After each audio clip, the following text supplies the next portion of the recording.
Before I get into this video, I finally had my first fight in the underground tunnel this morning, if you saw my last video, and it was everything I dreamed it would be. Actually, not really. The poor guy only had a crossbow and I had a Winchester 94, but it was still a fun time. We both quickly tried to take the high ground. I wasn't sure if he had another weapon, so given I only had the lever action rifle, I tried to keep him from getting too close to me, as this gun shines more at mid-range. It's just not really the best contender if facing off with, say, a micro Uzi or other high rate of fire weapon at close quarters. Now, I highly doubt the other player was someone that saw my last video, but hey, if you were, say what's up in the comments. I have huge respect for you taking the fight with a crossbow.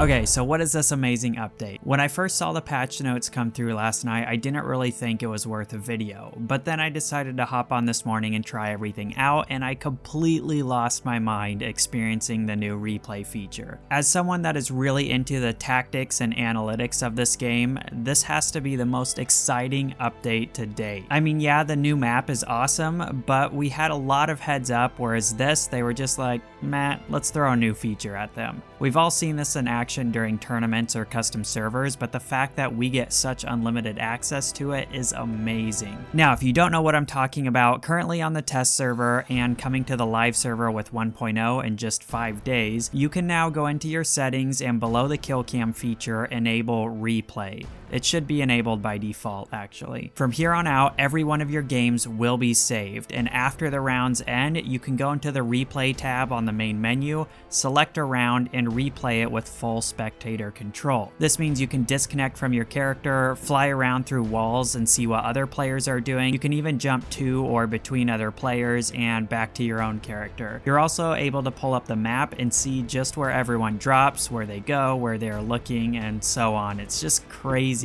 I genuinely feel like I'm going to spend more time watching games now than actually playing them, because I have to replay it a couple times to see what different people are doing at the same time as me. Now, this doesn't come without some limitations.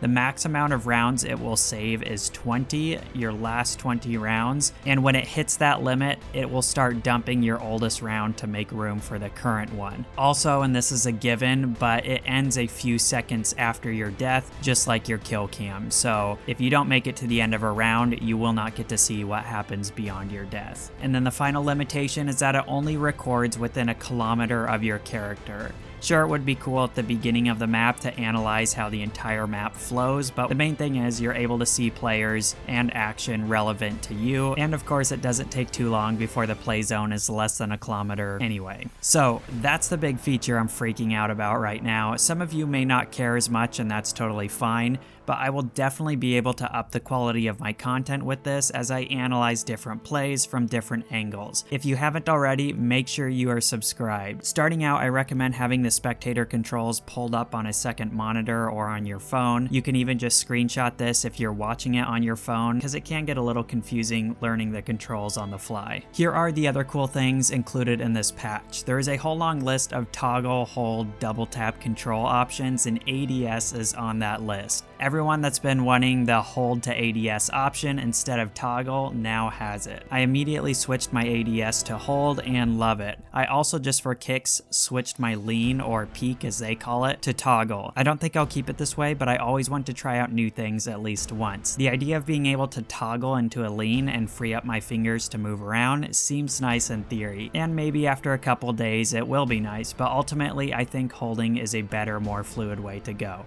Again, I'm just trying stuff out. Next biggest change is to the Winchester 94. They did in fact add bullet loops, which is what we all expected after seeing the teaser image. And just as I hoped, they combined the Kar 98 and Win94 loops so that you have a single item for both, titled bullet loops. It essentially looks just like the Kar 98 loops. And the even bigger change is that the lever action on the Win94 is now 30% faster. This absolutely had to happen, and I'm so glad it did. This is is now a much more viable option as a primary weapon. Still not my #1 pick or anything, but prior to this, the Winchester was just sort of a novelty weapon. Now, it fires at a pretty competitive rate and it snaps right back on target after each action. It really is impressive. Also, they added a little red dot to the iron sights, which helps much more than I expected it would. If you lost interest in this weapon, make sure you give it another try. I really think they perfected it with these tweaks. Moving on, the drag effect for both the Kar 98 and M24 has been increased, so expect to lead your long-range shots just a little bit more than you're used to. Also, the M24 had a base damage reduction of about 2%. Last weapon adjustment is a decrease to the duration of camera shake when firing the Vector. A lot of people pointed out a change in the handling of this weapon after one of the last test servers. It's still pretty similar to before, but I did notice holding down a spray, it would sometimes jet off horizontally in one direction or another. This might help out with that a tiny bit. Okay, next, the size of the first blue circle has been adjusted. I assume by their wording, it has been decreased in size just a little bit. It was pretty huge before, especially compared to the following safe zones. Alright, let's see. Other notable changes. Road signs are now breakable when hit by a vehicle. The devs were super quick to implement that. The pickup fuel efficiency has been increased. Another interesting change, the item spawn rate of Miramar has been adjusted to better optimize for the Miramar area. Who knows what exactly this means? I'd hope they increased the item spawn for small houses and apartment or skyscraper type buildings, because it was pretty scarce before, but I don't know. Maybe they decreased it because now there are so many places to loot on this map. I doubt that, but we'll just have to play and see. The sound produced when breaking a window has now been reduced, which is nice because before it was pretty jarring. I did notice a decrease in volume while playing, but it wasn't major or anything. In closing, I want to get into a couple bug fixes that actually matter. Number one, they fixed the issue where in parachute or plane in FPP mode, there was a viewing angle limit applied.